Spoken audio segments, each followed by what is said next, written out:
Uh, Jason Chung, welcome. Wim Stocks, welcome.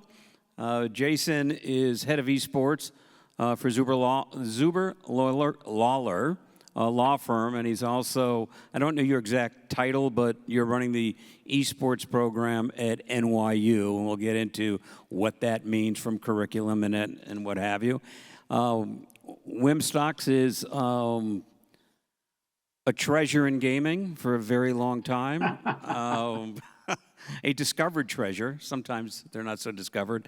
Currently, Senior VP of Partnerships at Belong Gaming, and the founder of Collegiate Star League, which is obviously a collegiate league. Welcome. Thank you guys for being here for Pepperdine and talk about data and the current state of affairs and how we got to where we are in collegiate esports. Wim, I'll start with you because Collegiate Star League started many years ago and was a forerunner for what really has become incredibly important in collegiate esports. So can you give us a little background of how that started, when it started, and kind of the arc, and then we'll catch up to NYU. That's great. Hi, Gary and Jason. Great to see you. I owe you a phone call. I know. Sorry about that. And Gary, thanks for setting it up. Just to clarify, I was not the founder of CSL. We acquired CSL in early 2015 from a young man who started. Actually, started it. He was going to law school at Pepperdine, and his name was Duran Parsi. He had an idea, and this was a small idea that obviously has grown into something rather sizable now, of putting colleges together in competitions, and doing it around the name Collegiate Star League came from StarCraft. They've started StarCraft 2 competitions on the West Coast, a small number of schools to get started, but we saw this going on in my background and all of the mantra of building esports. We knew amateur esports, collegiate esports, anything developmental would help the space and would feed the space. So it was really late 2014 when we started the conversations, but early 2015 consummated a deal for Duran to join us and to bring Collegiate Star League under our then operating entity, which was World Gaming. World Gaming was, prior to that, was Virgin Gaming again. We were really early in the days of esports, and but almost immediately saw the jewel that Duran had started. We put our foot on the gas, and I won't bore you with all the details, but by the time we ended up selling Collegiate Star League, and we did that in 2020, I'll do a little update on that. But by the time we ended up selling, we had 10 different leagues running: Counter-Strike League, a League of Legends League, a Street Fighter League, a Dota League.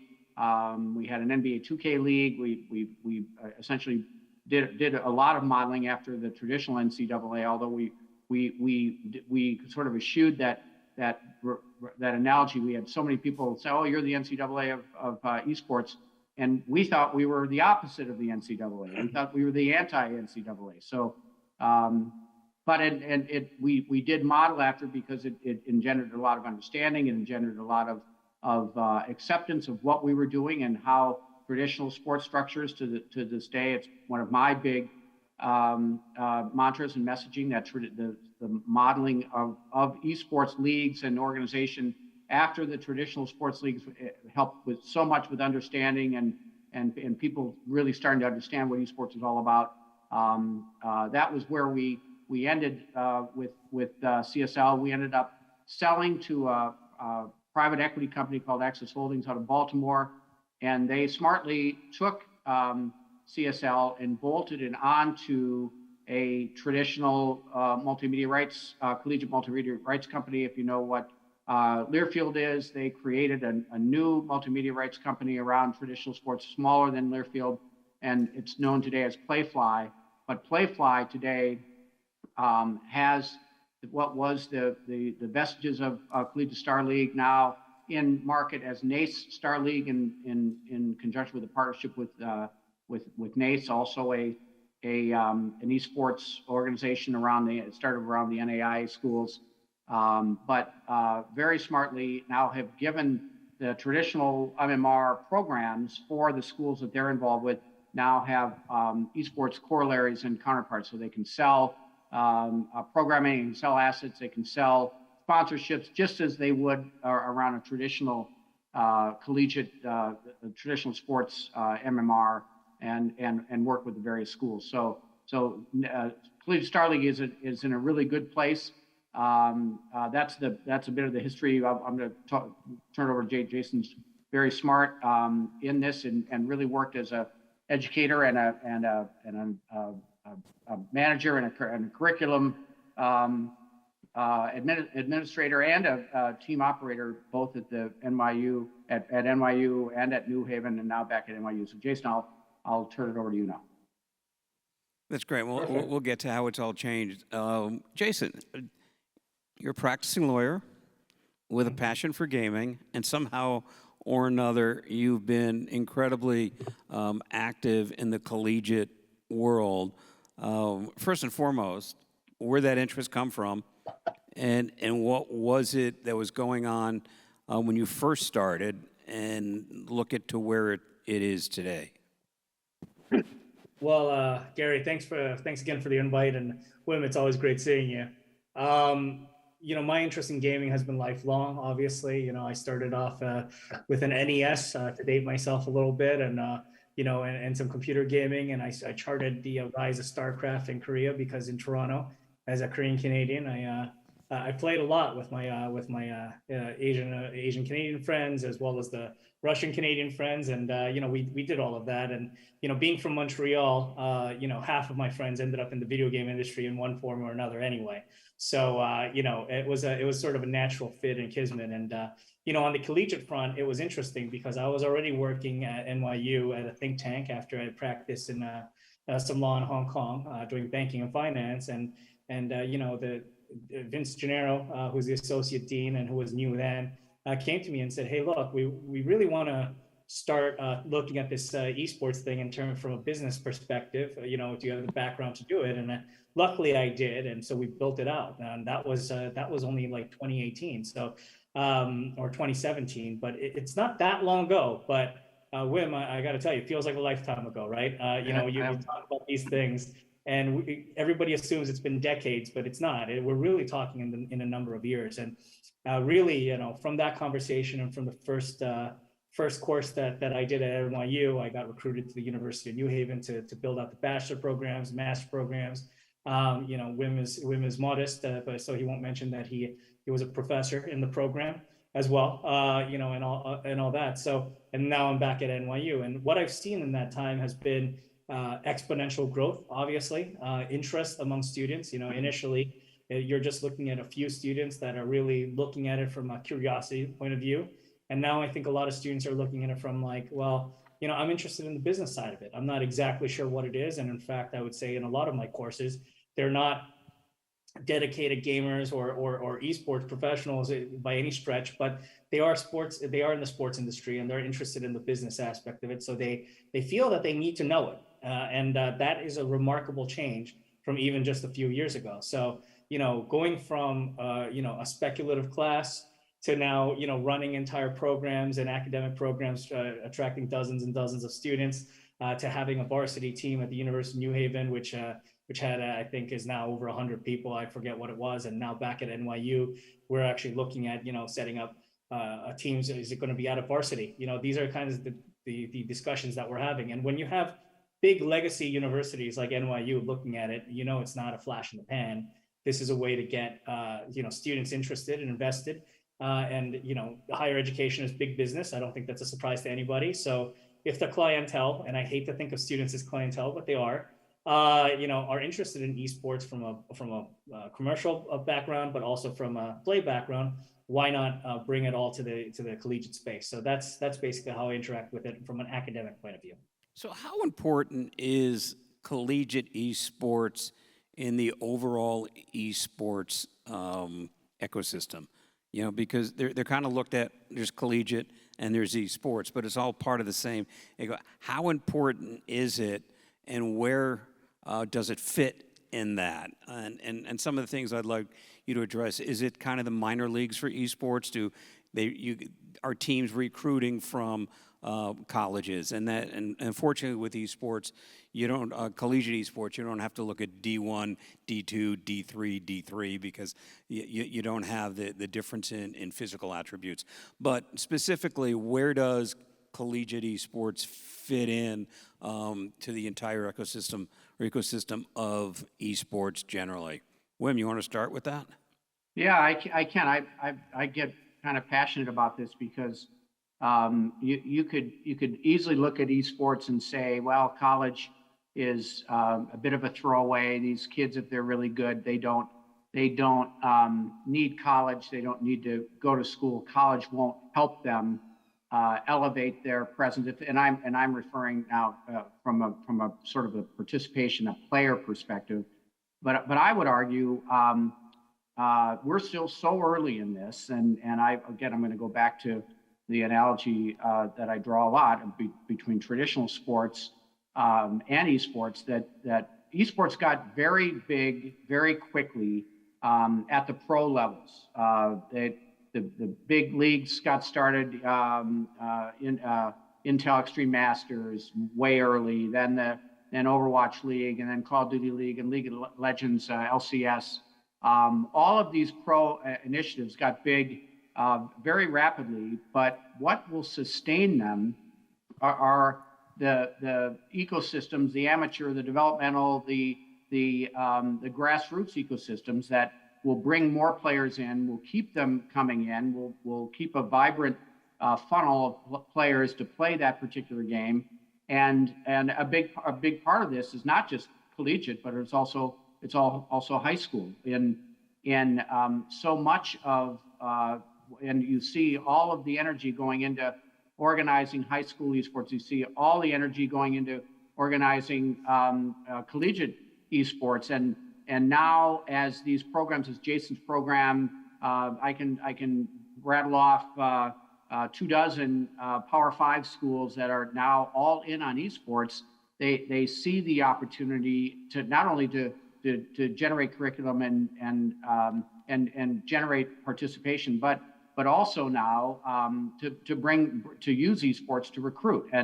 And to Jason's point, it's not just participation; it's curriculum, it's learning the business, it's understanding what esports is all about. But I would maintain that collegiate and beneath it, high school, even middle school, these are really important milestones and really important initiatives in the overall scheme of building esports and the ecosystem of esports. More participation, more in the amateur funnels. That's just going to continue to feed these teams and these players and bring a lot more involvement and a lot more participation for esports. Jason, from a competitive standpoint, I would say that collegiate esports fits in pretty awkwardly, actually, with the actual ecosystem right now, right? I mean, ultimately, the entire issue with sort of esports as a career aspiration, or on the competitive front, is the fact that what is the pipeline? You know what I mean? It's a pretty difficult sort of thing to get noticed, and let alone to get picked up and to make it a career.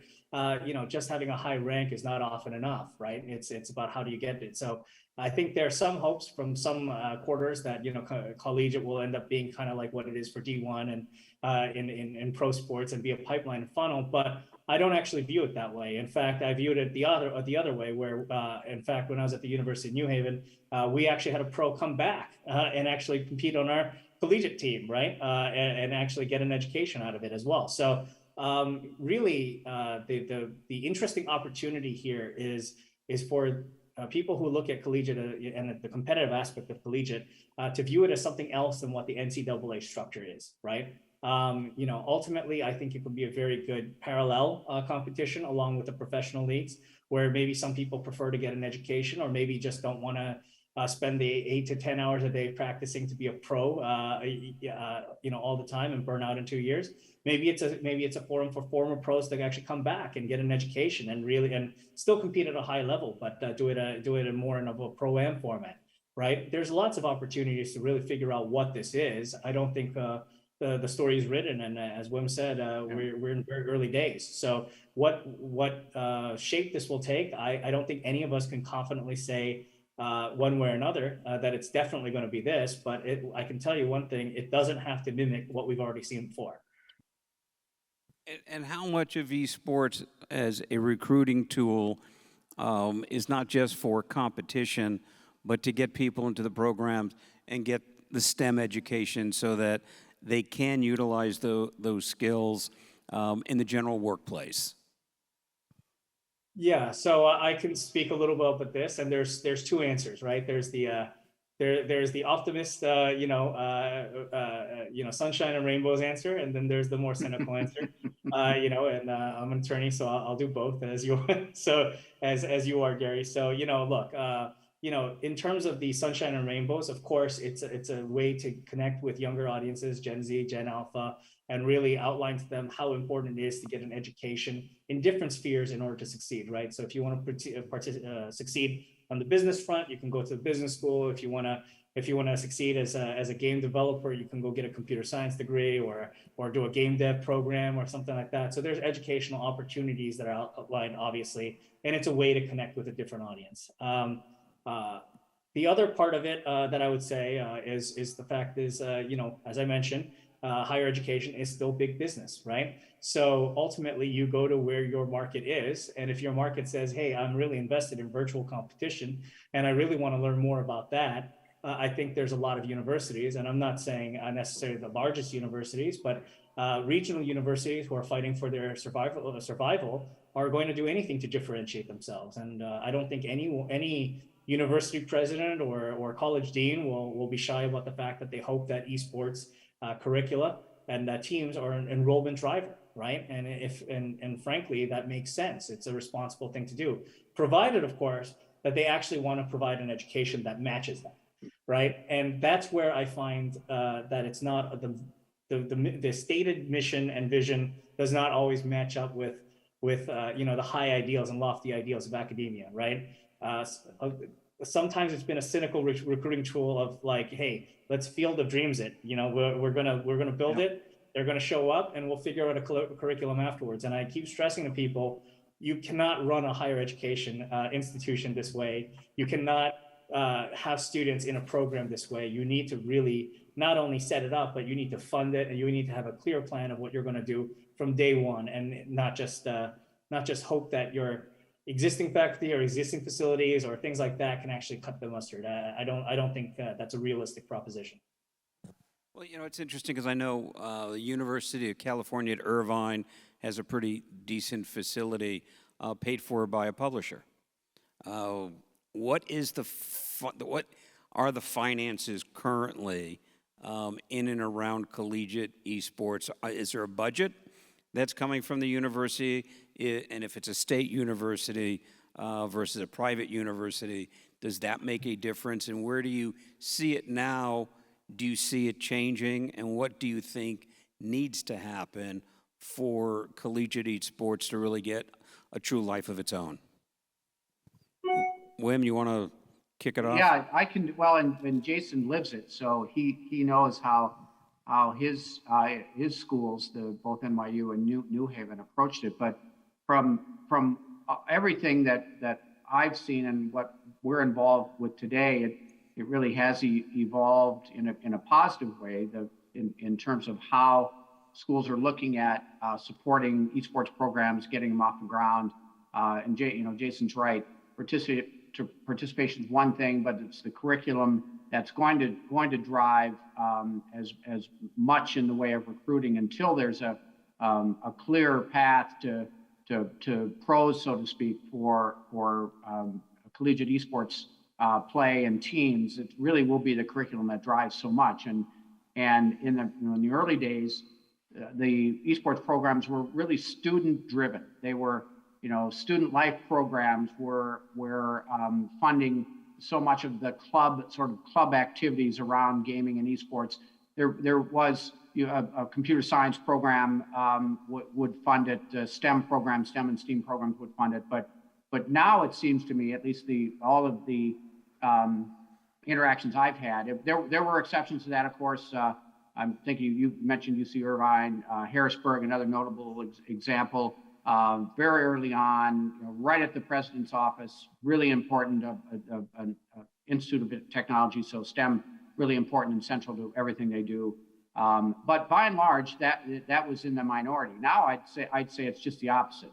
That the big schools I mentioned, Power Fives, we're now in this business of building gaming and esports venues, and we've had a ton of interest in what we're doing and what we're building, either as potential partnerships or just advising on what it takes to build a venue. And they all see that. I mean, those are not inexpensive propositions. The money is being allocated and earmarked from school budgets. It might be athletic department. That's probably still in the minority, but it's coming from a plant and all the building budgets that are on the campuses. They're all looking for. Most colleges have a lot of extra real estate these days in terms of building space. All looking to now invest in venues because they see it as a necessary part of recruiting students and a big part of the recruitment process for getting a student on campus. We had a really interesting conversation with Loyola about building a venue, and their motivation was exactly that. He said, we have a big STEM program. We know we need a venue to recruit people. No different than if you're being recruited to play football at Alabama. What's the first thing the athletic director does? He flies you down to Tuscaloosa. They put you walk out to the middle of the stadium and point at the venue and say, this is where you're going to play for the next 4 years, every other Saturday.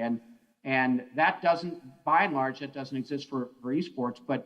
But again, dozens of conversations I've been involved with where now a venue is important, and it is something that the school has to get behind, but from a budget perspective, from a faculty perspective, from even getting into the alumni as a alumni base, just like you mentioned, UC Irvine alumni support was very important for them to build that facility.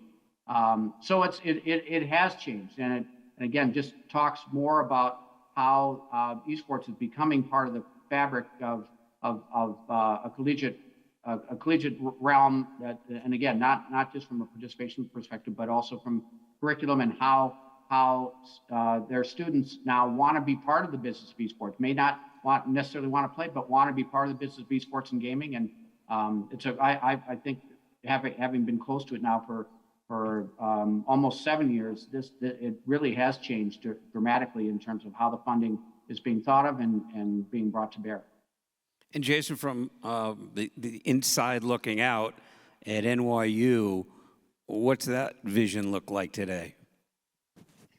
Well, I mean, what did they say on the wire? Follow the money, right? The money is always difficult to lock down, and every institution is different. Some places, as Wim said, it'll come out of an athletics budget. Some places it'll come out of it'll come out of a discretionary budget that the president may have. Others, it might come from a donation that somebody gave, that an alumnus gave, right? And in fact, all of that is under constant negotiation, right? So when I was at the University of New Haven, the team went from a collaboration between campus recreation and athletics to me absorbing it inside the Pompey College of Business, right? Because ultimately, it won't surprise you to know that running a team is generally an expensive and non-revenue generating enterprise for the most part, right? When it comes to competitive side of things, right? So ultimately, look, in terms of how things are funded, it's always kind of a crapshoot, to be honest. But